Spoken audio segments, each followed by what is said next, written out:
Doutora Simone, muito obrigada pela sua fala. Cumpriu a sua missão brilhantemente, devo dizer, principalmente, eu devo ressaltar aqui, pelo compromisso nos alertando e nos relembrando da importância do nosso papel enquanto pesquisadores, acadêmicos, professores, diante de um contexto que, infelizmente, vislumbramos de um certo retrocesso e de uma certa permissividade quanto a discursos de ódio, que acabam enfraquecendo conquistas que nós lutamos tanto para estabelecer, que ainda são tênues. E isso demonstra o quanto nós temos que estar sempre observando e vigilando. A construção dos direitos humanos é uma construção perene e constante, diária. Então, agradeço imensamente pela sua fala e por nos lembrar sempre de que é importante nós observarmos quem está falando, né? Ou seja, a construção dos autores, onde nós buscamos nossas referências, molda a nossa visão de mundo. E ao moldar essa visão de mundo, isso implica em como nós vamos então observar e oferecer soluções para esse mundo.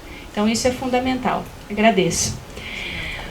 Muito bem, eu gostaria agora, posso passar a palavra então para o doutor Eliel, tudo bem?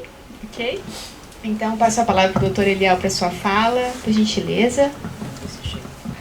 Quem sabe a gente tira. Eu acho que aqui é o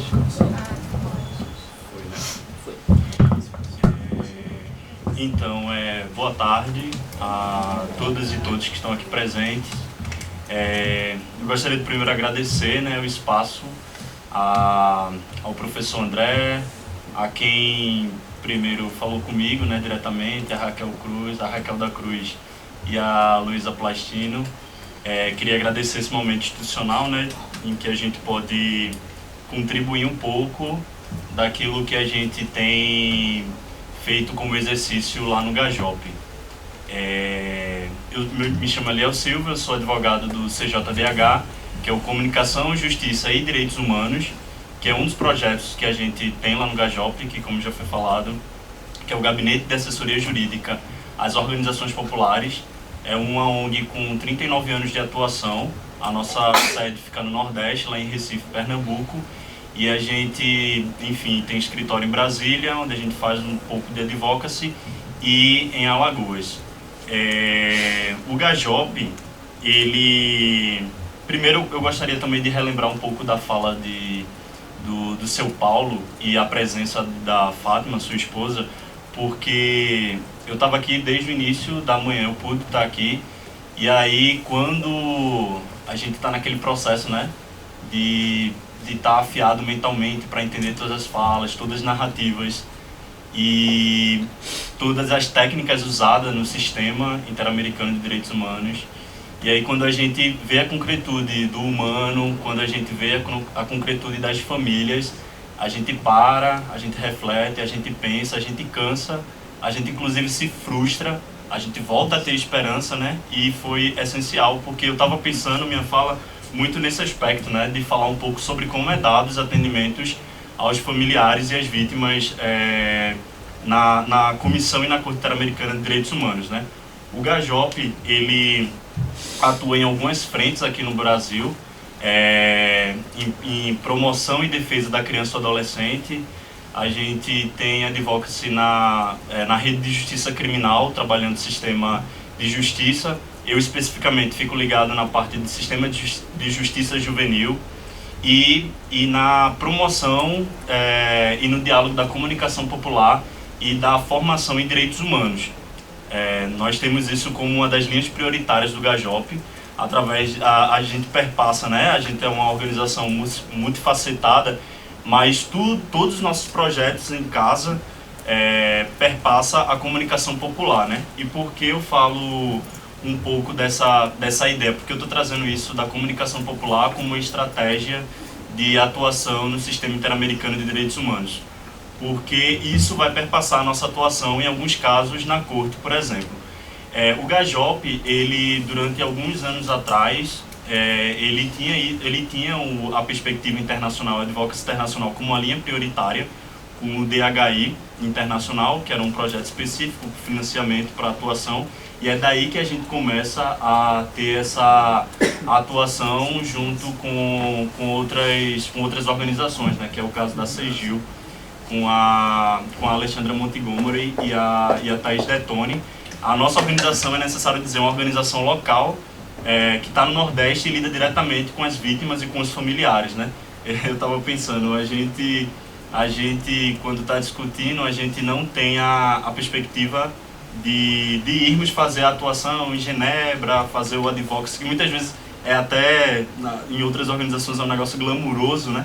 Mas a gente encara as viagens de 12 horas lá em Cajazeiras, no interior, enfim, outros interiores, para fazer esse atendimento à família. E por que eu prezo, mais uma vez, isso como uma estratégia institucional do GAJOP? Porque é interessante que esse processo de comunicação popular seja muito efetivo na hora que a gente passe a falar sobre os casos, né?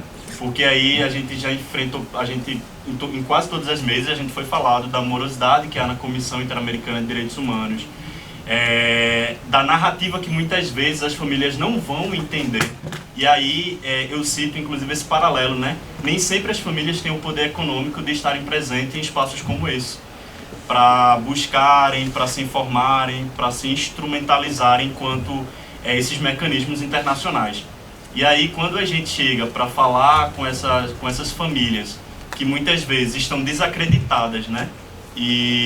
Pelo sistema de justiça pátrio, para falar sobre a perspectiva de que o seu processo e a sua narrativa foi aceita na Corte Interamericana de Direitos Humanos. E aí a família questiona, sim, o que é a Corte Interamericana de Direitos Humanos? Porque agora a minha fala e a minha narrativa, que antes foi deslegitimada, foi desacreditada.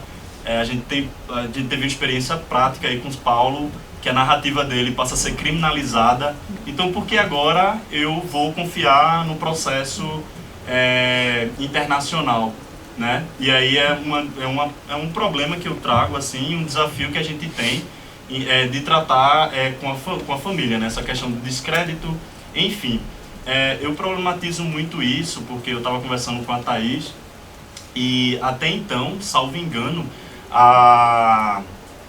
as organizações no Brasil que fazem o peticionamento, né, que fazem os envios aos casos da corte, elas não, isso por uma questão formal mesmo, do direito, não precisa da anuência das vítimas e das famílias. E aí eu sei que existe toda a questão processual, a questão de prazo, foi falado também pela manhã, como o prazo é importante, né, como o Brasil ele deve fazer suas interferências para responder em momento oportuno, mas as organizações também seguem esse fluxo. E aí eu queria problematizar um pouco disso, né? Porque muitas vezes a gente coloca a família narrativa como um mero instrumento de prova nesses mecanismos internacionais, e às vezes a gente corre com prazo, mas a gente não tem o cuidado pormenorizado de acompanhar e de explicar todos os atos. Eu falo isso porque eu sou advogado popular. Lá no GAJOP também eu faço parte de um coletivo de advogadas e advogados populares, onde a gente faz incidência e audiência de custódia. E aí eu sempre faço um paralelo, né? Tipo, não adianta eu chegar na audiência de custódia e não saber o nome do custodiado, da custodiada, não saber se ele está alimentado ou não alimentado, enfim, não saber a história narrativa dele, que inclusive, obviamente, pode me instrumentalizar numa defesa melhor e técnica, né, no momento da audiência. E aí eu faço sempre esse paralelo, né? É importante que a gente conheça as narrativas da família, traga a narrativa da família para serem escutadas, né? E aí de fato mudar a lente enquanto organização, enquanto defensorias na atuação e nesse olhar para o familiar, nesse olhar para o indivíduo, né? É essencial que a família ela entenda os aspectos formais, e aqui eu não questiono, eu fiquei pensando que poderia dar a entender isso, eu não questiono as possibilidades de acesso que as famílias têm de mecanismo, né? De entrada no mecanismo. A gente estava conversando na hora do almoço também que, por exemplo, a corte e a comissão coloca lá no site, ó, você pode peticionar, você pode entrar, você pode inclusive colocar em português a sua denúncia, mas nem sempre as famílias vão ter esse acúmulo, né, de capital mesmo, cultural, de acessar lá e fazer todos os acompanhamentos e conseguir entender qual vai ser a sistemática, né? E aí vocês já viram a problemática na mesa que se passou do tempo e da mora que se há nesses encaminhamentos, né? E que nem sempre elas vão ter acesso às organizações, que inclusive a maioria das organizações se encontram aqui no eixo sul e sudeste, né? E a gente tem essa problemática nos dias atuais, né? Um outro aspecto que eu queria mencionar nesse aspecto da comunicação popular para fortalecer esse espaço democrático e efetivo de atuação das vítimas, como em outras mesas foram faladas, né? Na centralidade da vítima em relação a como elas vão atuar. Outro aspecto seria de que, por exemplo, eu tenho pensado, né, dentro desse contexto de recrudescimento que a gente tem vivido, como é que a gente pode estrategicamente dar oportunidade, inclusive aos movimentos sociais, de atuarem nos mecanismos, né? Nos mecanismos que a gente tem, hoje especificamente falando o Interamericano de Direitos Humanos. Porque foi falado também pela manhã que, querendo ou não, é um mistério ainda. As pessoas não conseguem vislumbrar e entender o que é isso, o mecanismo, quem é que pode, é quem tem dinheiro, é quem domina o inglês, é quem domina, né, o espanhol, o francês, enfim, quem é que tem esse acúmulo no país, né? Geralmente não são as pessoas que são violadas em seus direitos mais básicos. E aí eu queria pensar um pouco e trabalhar de uma forma horizontal, quando a gente abrir para as perguntas, como é que a gente abarca os movimentos sociais, e a gente tem essa narrativa mais pública de como as pessoas podem entender esses mecanismos, né? E já finalizando, era basicamente isso. A gente fez muito essa linha estratégica de atuação, no caso Chucuru, no caso Margarida Alves e atualmente no caso que a gente acompanha na Corte Interamericana, muito nesse sentido, né? Junto, inclusive, competicionando com a CEGIL, de muito trocar essas figurinhas e essa narrativa, né? De como é que a gente pode trabalhar junto, como a gente pode fortalecer as narrativas, tendo visto que elas já são potentes, e aí vocês tiveram isso, vocês percebem isso na fala de Paulo e da Fátima. E aí, só para finalizar, seria isso, né? A possibilidade dos indivíduos participarem diretamente nos procedimentos destinados a tornar os seus direitos efetivos, tanto no plano nacional, de forma política, quanto no plano internacional. E aí, eu queria terminar mesmo, porque eu também senti esse peso de estar nessa mesa, com a fala de alguns professores, né? Por exemplo, as vítimas, elas deixaram de ser consideradas meros portadores de informações relevantes para a formação da convicção dos juízes, né, da corte, e, em outras palavras, deixaram de ser tomadas como mero meios de prova. Que aí a gente tem essa questão da hierarquização, de como as pessoas podem ou não ser objetos, porque aí eu queria deixar isso muito negritado, né? O caso não é do GAJOP, o caso não é da CEGIL, o caso não é das defensorias.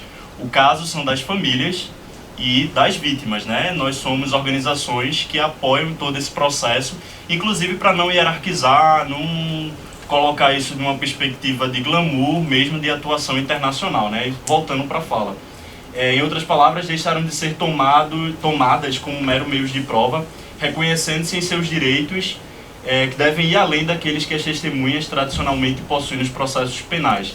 Entre as demandas delas, as quais se espera que a justiça faça frente, estão receber informações sobre os seus casos, ter um fórum legítimo e imparcial em que possam falar e ser ouvidas, ver o crime reconhecido, obter a reprodução de um registro histórico do ocorrido e das repercussões dos crimes nas vidas das pessoas afetadas. E aí eu queria também colocar a questão do projeto de vida, né? Não apenas uma reparação pecuniária, que aí a gente é um outro aspecto quando a gente já está na corte, porque esse processo que eu falo é um processo de troca de visão e forma da instituição tratar ainda aqui no Brasil, né? Como nos processos de documentação probatório, conseguir prova, enfim, se a pessoa vai ou não testemunhar em loco e a gente fazer aquele momento de gravação, o acompanhamento psicológico, o direito por si só não basta, a gente tem que criar redes de acompanhamento às famílias e às vítimas.